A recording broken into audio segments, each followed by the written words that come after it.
Chapter 1. What makes for a dream job? We all want to find a dream job that's enjoyable and meaningful. But what does that actually mean? Some people imagine that the answer involves discovering their passion through a flash of insight, while others think that the key elements of their dream job are that it be easy and highly paid. We've reviewed 3 decades of research into the causes of a satisfying life and career, drawing on over 60 studies, and we didn't find much evidence for these views. Instead, we found 6 key ingredients of a dream job. They don't include income, and they aren't as simple as following your passion. In fact, following your passion can lead you astray. Steve Jobs was passionate about Zen Buddhism before entering technology. Maya Angelou worked as a calypso dancer before she became a celebrated poet and civil rights activist. Rather, you can develop passion by doing work that you find enjoyable and meaningful. The key is to get good at something that helps other people. Where we go wrong. The usual way people try to work out their dream job is to imagine different jobs and think about how satisfying they seem. Or they think about times they've felt fulfilled in the past and self-reflect about what matters most to them. If this were a normal career guide, we'd start by getting you to write out a list of what you most want from a job, like working outdoors and working with ambitious people. The best-selling career advice book of all time, What Color is Your Parachute?, recommends exactly this. The hope is that deep down, people know what they really want. However, research shows that although self-reflection is useful, it only goes so far. You can probably think of times in your own life when you were excited about a holiday or party, but when it actually happened, it was just okay. In the last few decades, research has shown that this is common. We're not always great at predicting what will make us most happy, and we don't realize how bad we are. You can find an overview of some of this research in the footnotes. Turns out, we're even bad at remembering how satisfying different experiences were. One well-established mistake is that we often judge experiences mainly by their endings. If you missed your flight on the last day of an enjoyable holiday, you'll probably remember the holiday as bad. Quote, "The fact that we often judge the pleasure of an experience by its ending can cause us to make some curious choices." Professor Dan Gilbert, Stumbling on Happiness. This means we can't just trust our intuitions. We need a more systematic way of working out which job is best for us. The same research that proves how bad we are at self-reflection can help us make more informed choices. We now have 3 decades of research into positive psychology, the science of happiness, as well as decades of research into motivation and job satisfaction. We'll summarize the main lessons of this research and explain what it means for finding a fulfilling job. 2 overrated goals for a fulfilling career. People often imagine that a dream job is well paid and easy. In 2015, one of the leading job rankings in the US provided by CareerCast rated jobs on the following criteria. 1. Is it highly paid? 2. Is it going to be highly paid in the future? 3. Is it stressful? And 4. Is the working environment unpleasant? Based on this, the best job was actuary. That is, someone who uses statistics to measure and manage risks, often in the insurance industry. It's true that actuaries are more satisfied with their jobs than average, but they're not among the most satisfied. Only 36% say their work is meaningful, so being an actuary isn't a particularly fulfilling career. So the CareerCast list isn't capturing everything. In fact, the evidence suggests that money and avoiding stress aren't that important. Money makes you happier, but only a little. It's a cliche that you can't buy happiness, but at the same time, better pay is people's top priority when looking for new jobs. Moreover, when people are asked what would most improve the quality of their lives, the most common answer is more money. What's going on here? Which side is right? A lot of the research on this question is remarkably low quality, but several major studies in economics offer more clarity. We reviewed the best studies available, and the truth turns out to lie in the middle. Money does make you happy, but only a little. For instance, here are the findings from a huge survey in the United States in 2010. This is a graph with household income on the x-axis and life satisfaction from 1 to 10 on the y-axis. And there's a line labeled life satisfaction that begins by increasing quite rapidly, so that for every given increase in household income, there's quite a lot of life satisfaction increase. But by the end of the graph, it's flattened out, so that life satisfaction isn't increasing much as household income goes up. You can see that going from a pre-tax income of $40,000 to $80,000 was only associated with an increase in life satisfaction from about 6.5 to 7 out of 10. That's a lot of extra income for a small increase. This is hardly surprising. We all know people who've gone into high-earning jobs and ended up miserable. But this result may be too optimistic. If we look at day-to-day happiness, income seems even less important. Positive affect is whether people reported feeling happy yesterday. The left axis of the chart below shows the fraction of people who reported yes. This line goes flat around $50,000, showing that beyond this point, income had no relationship with day-to-day happiness in this survey. And here's the graph the text was referring to. It has a positive affect line superimposed on it, this time with fraction of people on the y-axis, and we notice that this flattens off even earlier than life satisfaction. The picture is similar if we look at the fraction who reported being not blue or stress-free yesterday. And here's a third graph. This time it has not blue and stress-free lines superimposed on it, and we notice that those level off very quickly. These lines are completely flat by $75,000, so beyond this point, income had no relationship with how happy, sad, or stressed people felt. We think there's a good chance this result is an error, and day-to-day happiness does continue to increase with income, at least a little bit. A more recent study found exactly this, though it found that day-to-day happiness increases more slowly than life satisfaction. Everything we've covered above is only about the correlation between income and happiness, but the relationship might be caused by a third factor. For example, being healthy could both make you happier and allow you to earn more. If this is true, then the effect of earning extra money will be even weaker than the correlations above suggest. Finally, $75,000 of household income is equivalent to an individual income of only $40,000 if you don't have kids. To customize these levels for yourself, make the following adjustments, all pre-tax. The $40,000 figure was for 2009. Due to inflation, it's more like $55,000 in 2023. Add $25,000 per dependent who does not work that you fully support. Add $50,000 if you live in an expensive city, for example, New York or San Francisco. Or subtract 30% if you live somewhere cheap, for example, rural Tennessee. Add more if you're especially motivated by money, or subtract some if you have frugal tastes. And add 15% in order to be able to save for retirement, or however much you personally need to save in order to maintain the standard of living you want. As of 2023, the average college graduate in the United States can expect to make about $77,000 per year over their working life, while the average Ivy League graduate earns over $120,000. The upshot is that if you're a college graduate in the US or a similar country, then you'll likely end up well into the range where more income has little effect on your happiness. Don't aim for low stress. Many people tell us they want to find a job that's not too stressful. And it's true that in the past, doctors and psychologists believed that stress was always bad. However, we did a survey of the modern literature on stress, and today, the picture is a bit more complicated. One puzzle is that studies of high-ranking government and military leaders found they had lower levels of stress hormones and less anxiety, despite sleeping fewer hours, managing more people, and having higher occupational demands. One widely supported explanation is that having a greater sense of control, by setting their own schedules and determining how to tackle the challenges they face, protects them against the demands of the position. There are other ways that a demanding job can be good or bad, depending on context. Here's a table showing whether certain variables are good or neutral or bad. First, we have types of stress. The intensity of demands can be good when challenging but achievable, and bad when mismatched with ability, either too high or too low. Another type of stress is duration, can be good or neutral in the short term, and bad when it's ongoing. There are some different contexts, like control, which can be good or neutral with high control and autonomy, or bad with low control and autonomy. Power, it's good or neutral to have high power and bad to have low power. And social support, it's good or neutral to have good social support and bad to have social isolation. And two ways of coping. Mindset, it's good to reframe demands as opportunities and stress as useful, and it's bad to view demands as threats and stress as harmful to health. And finally, altruism. It's good or neutral to perform altruistic acts, and it's bad to focus on yourself. This means the picture looks more like the following graph. Having a very undemanding job is bad. That's boring. Having demands that exceed your abilities is bad too. They cause harmful stress. The sweet spot is where the demands placed on you match your abilities. That's a fulfilling challenge. And this is a graph that plots ability on the x-axis against demands on the y-axis. It shows anxiety increasing as demands increase and boredom increasing as they decrease. But there's a line showing a zone where demands and ability are evenly matched, and it's labeled the stretch zone, challenge. Instead of seeking to avoid stress, seek out a supportive context and meaningful work, and then challenge yourself. What should you aim for in a dream job? We've applied the research on positive psychology about what makes for a fulfilling life and combined it with research on job satisfaction to come up with 6 key ingredients of a dream job. These are the 6 ingredients. 1. Work that's engaging.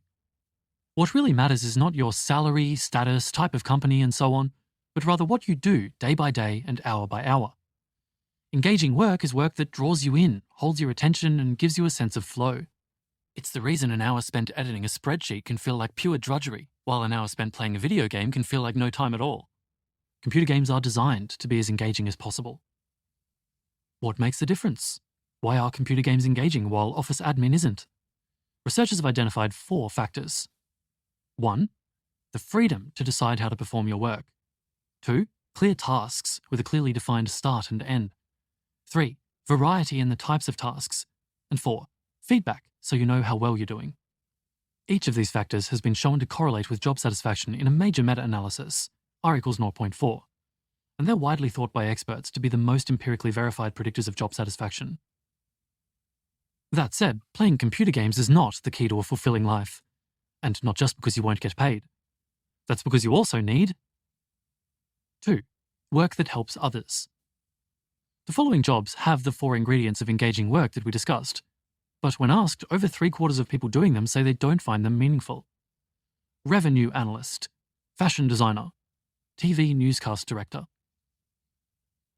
These jobs, however, are seen as meaningful by almost everyone who does them. Fire service officer, nurse or midwife, and neurosurgeon. The key difference is that the second set of jobs seem to help other people. That's why they're meaningful, and that's why helping others is our second factor. There's a growing body of evidence that helping others is a key ingredient for life satisfaction. People who volunteer are less depressed and healthier. A meta-analysis of 23 randomized studies showed that performing acts of kindness makes the giver happier. And a global survey found that people who donate to charity are as satisfied with their lives as those who earn twice as much. Helping others isn't the only route to a meaningful career, but it's widely accepted by researchers that it's one of the most powerful. We explore jobs that really help people in the next chapter, including jobs that help indirectly as well as directly. 3. Work you're good at. Being good at your work gives you a sense of achievement, a key ingredient of life satisfaction discovered by positive psychology. It also gives you the power to negotiate for the other components of a fulfilling job, such as the ability to work on meaningful projects, undertake engaging tasks, and earn fair pay. If people value your contribution, you can ask for these conditions in return. For both reasons, skill ultimately trumps interest. Even if you love art, if you pursue it as a career but aren't good at it, you'll end up doing boring graphic design for companies you don't care about. That's not to say you should only do work you're already good at, but you want the potential to get good at it. In Chapter 8, we'll look in more detail at how to work out what you're good at. 4. Work with supportive colleagues. Obviously, if you hate your colleagues and work for a boss from hell, you're not going to be satisfied. Since good relationships are such an important part of having a fulfilling life, it's important to be able to become friends with at least a couple of people at work, and this probably means working with at least a few people who are similar to you. However, you don't need to become friends with everyone, or even like all of your colleagues. Research shows that perhaps the most important factor is whether you can get help from your colleagues when you run into problems. A major meta-analysis found social support was among the top predictors of job satisfaction, R equals 0.56. People who are disagreeable and different from you can be the people who'll give you the most useful feedback, provided they care about your interests. This is because they'll tell it like it is and have a different perspective. Professor Adam Grant calls these people disagreeable givers. When we think of dream jobs, we usually focus on the role, but who you work with is almost as important. A bad boss can ruin a dream position, while even boring work can be fun if done with a friend. So when selecting a job, will you be able to make friends with some people in the workplace? And more importantly, does the culture of the workplace make it easy to get help, get feedback, and work together? 5. Work that doesn't have major negatives. To be satisfied, everything above is important, but you also need the absence of things that make work unpleasant. All the following tend to be linked to job dissatisfaction. A long commute, especially if it's over an hour by bus. Very long hours, pay you feel is unfair, and job insecurity. Although these sound obvious, people often overlook them. The negative consequences of a long commute can be enough to outweigh many other positive factors. 6. Work that fits with the rest of your life. You don't have to get all the ingredients of a fulfilling life from your job. It's possible to find a job that pays the bills and excel in a side project, or to find a sense of meaning through philanthropy or volunteering, or to build great relationships outside of work. We've advised plenty of people who have done this. There are famous examples too. Einstein had his most productive year in 1905 while working as a clerk at a patent office. So this last factor is a reminder to consider how your career fits with the rest of your life. Recap. Before we move on, here's a quick recap of the 6 ingredients. This is what to look for in a dream job. 1. Engaging work that lets you enter a state of flow. Freedom, variety, clear tasks, feedback. 2. Work that helps others. 3. Work you're good at. 4. Supportive colleagues. 5. No major negatives like long hours or unfair pay. And 6. A job that fits your personal life. How can we sum this all up? Should you just follow your passion? Follow your passion has become a defining piece of career advice. Here's a chart from Google Ngram that shows how common the phrase follow your passion is in books in different time periods. Shows the frequency in books on the y-axis and the year on the x-axis. The line is very close to 0 until about 1997 when it starts to increase a bit. In 2005 it starts to really pick up, and by the end of the chart in 2023 it's gone up over 40 times. The idea is that the key to finding a great career is to identify your greatest interest, your passion, and pursue a career involving that interest. It's an attractive message. Just commit to your passion and you'll have a great career. And when we look at successful people, they are often passionate about what they do. Now, we're fans of being passionate about your work. The research above shows that intrinsically motivating work makes people a lot happier than a big paycheck. However, there are 3 ways follow your passion can be misleading advice. One problem is that it suggests that passion is all you need. But even if you're deeply interested in the work, if you lack the 6 ingredients from above, you'll still be unsatisfied. If a basketball fan gets a job involving basketball but works with people they hate, receives unfair pay, or finds the work meaningless, they're still going to dislike their job. In fact, following your passion can make it harder to satisfy the 6 ingredients, because the areas you're passionate about are likely to be the most competitive, which makes it harder to find a good job. And there's a bar chart here that compares students passionate about sports, arts, or music, which is around 80% or more, with occupations in art, culture, recreation, and sport, which seems to only be a few percent. A second problem is that many people don't feel like they have a career-relevant passion. Telling them to follow their passion makes them feel inadequate. If you don't have a passion, don't worry. You can still find work you'll become passionate about. And the third problem is that it can make people needlessly limit their options. If you're interested in literature, it's easy to think that you must become a writer to have a satisfying career and ignore other options. It's also easy to have the idea that your one true passion will be immediately obvious and eliminate options that aren't immediately satisfying. But in fact, you can become passionate about new areas. If your work helps others, you practice to get good at it, you work on engaging tasks, and you work with people you like, then you'll become passionate about it. The 6 ingredients are all about the context of the work, not the content. 20 years ago, we would never have imagined being passionate about giving career advice, but here we are writing this book. Many successful people are passionate, but often their passion developed alongside their success and took a long time to discover rather than coming first. Steve Jobs started out passionate about Zen Buddhism. He got into technology as a way to make some quick cash. But as he became successful, his passion grew until he became the most famous advocate of doing what you love. In reality, rather than having a single passion, our interests change often, and more than we expect. Think back to what you were most interested in 5 years ago, and you'll probably find that it's pretty different from what you're interested in today. And as we saw above, we're bad at knowing what really makes us happy. This all means you have more options for a fulfilling career than you think. Do what contributes. Rather than follow your passion, our slogan for a fulfilling career is get good at something that helps others, or simply do what contributes. We highlight get good because if you find something that you're good at that others value, you'll have plenty of career opportunities, which gives you the best chance of finding a dream job with all the other ingredients: engaging work, supportive colleagues, lack of major negatives, and fit with the rest of your life. You can have all the other 5 ingredients, however, and still find your work meaningless. So you need to find a way to help others too. If you prioritize making a valuable contribution to the world first, you'll develop a passion for what you do. You'll become more content, ambitious, and motivated. This is what we found in our career advising. For instance, Jess was interested in philosophy as an undergraduate and considered pursuing a PhD. The problem was that although she finds philosophy interesting, it would have been hard to make a positive impact within it. Ultimately, she thought this would have made it unfulfilling. Instead, she switched into psychology and public policy and became one of the most motivated people we know. To date, thousands of people have made major changes to their career path by following our career advice. Many switched into a field that didn't initially interest them, but that they believed was important for the world. After developing their skills, finding good people to work with, and finding the right role, they've become deeply satisfied. Here are 2 more reasons to focus on getting good at something that helps others. You could be more successful. If you make it your mission to help others, then people will want to help you succeed. This sounds obvious, and there's now empirical evidence to back it up. In the excellent book Give and Take, Professor Adam Grant argues that people with a giving mindset end up among the most successful. This is both because they get more help and because they're more motivated by a sense of purpose. One caveat is that givers also end up unsuccessful if they focus too much on others and burn out. So you also need the other ingredients of job satisfaction we mentioned earlier, and to set limits on how much you give. It's the right thing to do. The idea that helping others is the key to being fulfilled is hardly a new one.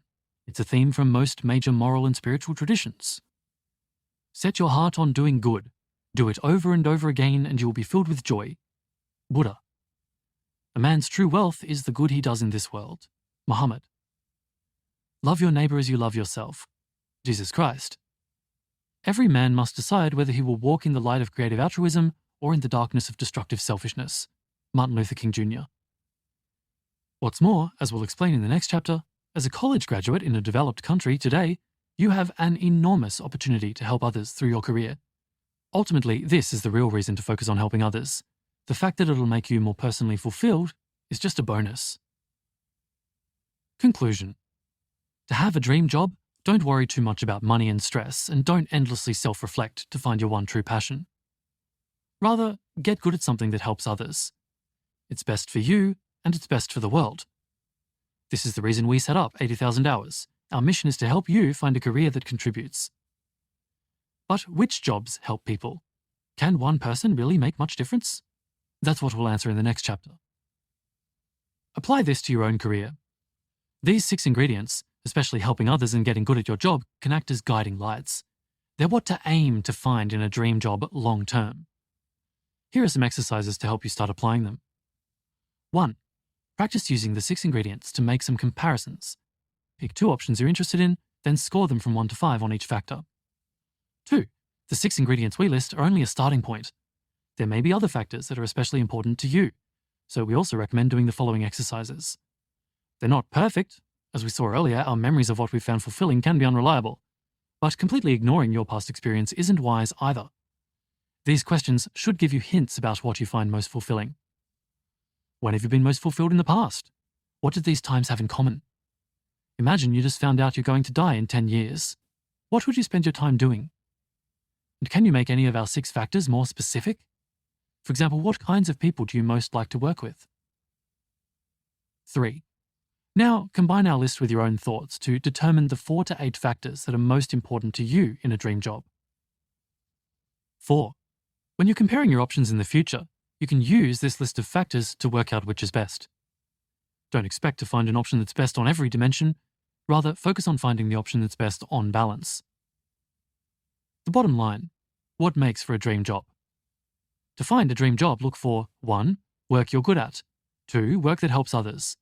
3. Supportive conditions. Engaging work that lets you enter a state of flow, supportive colleagues, lack of major negatives like unfair pay, and work that fits your personal life.